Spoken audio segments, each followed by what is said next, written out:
day after a military coup toppled the Egyptian president, the country's new leaders showing very little mercy to Mohamed Morsi and those close to him. Well, these are live pictures coming from Cairo's Tahrir Square at the moment, where anti-Morsi protesters have gathered to celebrate the end of Islamist rule. That was less than 24 hours ago. As we can see, thousands of people still there, and RT's Paula Sleer is joining us. So, Paula, tell us, as I say, almost 24 hours now since the military stepped in. What is going on there in the capital? It looks like very similar to seeing to what we saw yesterday. Well, certainly it is similar to what we saw yesterday. The celebrations here in Tahrir Square continuing some 24 hours after the country's president, Mohamed Morsi, was overthrown in what his Muslim Brotherhood movement is calling a military coup. Now, as we zoom into the crowd, you'll see that they are euphoric. They constantly erupt in cheers. They're waving the Egyptian flag. They're singing patriotic songs. Every so often, they let off fireworks in the sky, and they keep aiming these green laser beams at all the buildings around. It's almost as if they want to send a message to Morsi and his government that they're squashed, and squashed for good. But these scenes are not being repeated throughout Egypt. You need to realize that this is a very divided society, and bearing the brunt of this new interim military is first and foremost the Muslim Brotherhood. There have been some 300 arrest warrants issued today for Brotherhood members, and amongst those who have been arrested are the former leader of the Muslim Brotherhood and the current supreme guide and his deputy. We understand that many Brotherhood members are being gathered and are being detained.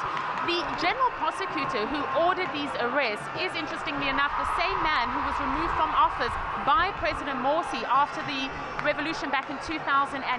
He was part of Mubarak's team. Now, earlier on Thursday, an interim president was sworn in. Adli Mansour, he is the head of the country's constitutional court. It's just a position that he had for only 2 days. And in that swearing-in ceremony, he said that he was going to pay homage and allegiance to both the Egyptian people, the constitution, and the rule of law. In terms of who will be the new prime minister of this interim government, it does seem as if Mohammed al-Baradi is the favored candidate. He is the former head of the International Atomic Energy Agency. He's indicated that it is a position he is willing to take up. He's been meeting with clerics as well as the army, but there are critics who do say that if indeed he becomes Egypt's next prime minister, he will be another puppet for the United States. So, Paula, when all these people behind you leave Tahrir Square, what sort of future do you think they will be facing? Well, Tahrir Square is really separate to what is going on in the rest of Egypt, because again, this is a very, very divided society, and there are real concerns that there could be clashes and violence between the army and pro-Morsi supporters. The Muslim Brotherhood leaders have issued a statement saying that they are calling for non-violence. They don't want to see any kind of armed struggle. But then we're hearing statements coming from the grassroots Muslim Brotherhood supporters who are calling for jihad or holy war. And the question is whether or not the leadership will be able to control the anger and the frustration on the street. The army is talking about implementing a roadmap. It has dissolved the parliament. It has abandoned the constitution. It's going to be calling for early presidential and parliamentary elections. So there is some kind of time frame and some kind of system that is being put in place. But there is, again, a real fear of clashes. There were clashes on Thursday in front of Cairo University. There were also clashes not far from RT's Cairo office. And this is something that people will be watching for. Paula, thank you very much indeed for that live update there from RT's Paula Sleer in Cairo's Tahrir Square. Well, for further discussion, we're joined live now by war correspondent and columnist Eric Margolis. And I trust he's joining us live now. Eric, are you there? Well, I was informed that Eric was going to be joining us live here on RT, but it looks as if he isn't there at the moment. I am here. Yes, you are there, Eric. I can hear your voice, but I can't actually see you. So we'll do this as a phone conversation, as it were.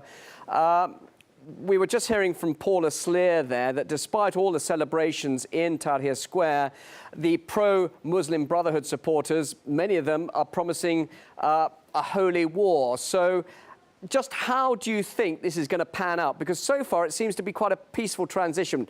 Is it going to stay that way? No, I think there will be some violence.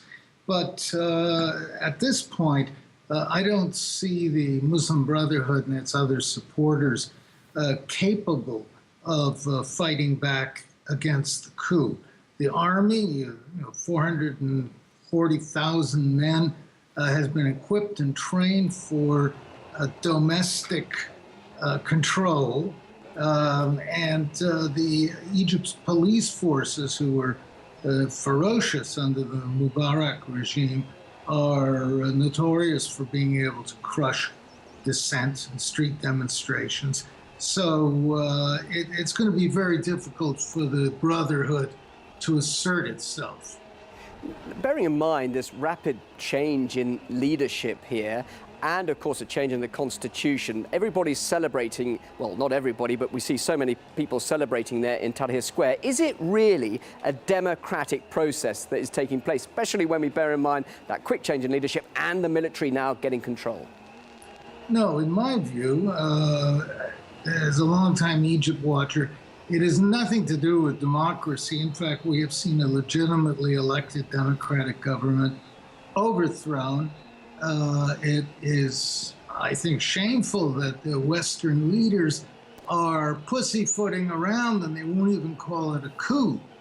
It is not. This is an old-fashioned military coup disguised behind popular unrest.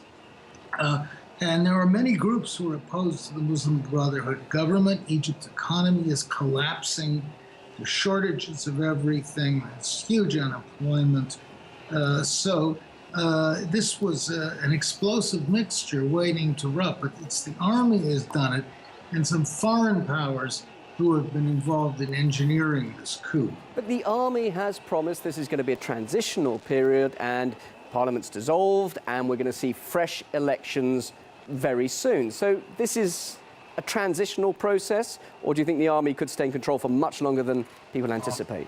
How many times have we heard army coups promising free and fair elections very soon, and we're only a transition to democracy and blah, blah, blah. Well, the army under Mubarak ran Egypt for 40 years. And it's having tasted power and blood, the military will be reluctant to get out of politics.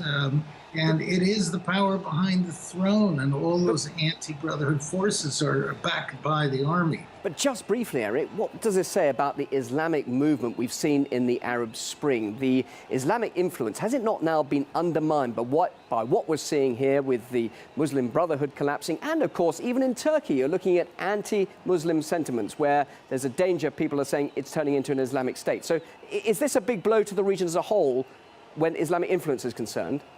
It is. In the West, the advent of the Muslim Brotherhood was treated like the end of the world coming, a terrible menace. Oh my God, they're going to be storming Washington next. In fact, the much dreaded Muslim Brotherhood turned out to be a big dud, and it couldn't even run its own government. It had none of the levers of control in the government. They were all in the hands of the Mubarak and military forces. So they put on a pretty sad performance and made many mistakes, and they were inept. Eric, this is good. Sorry. Yep, Eric, we'll have to leave it there. So Okay. Thanks so much indeed. Eric Margolis, war correspondent and author, live there here on RT. Thank you very much indeed.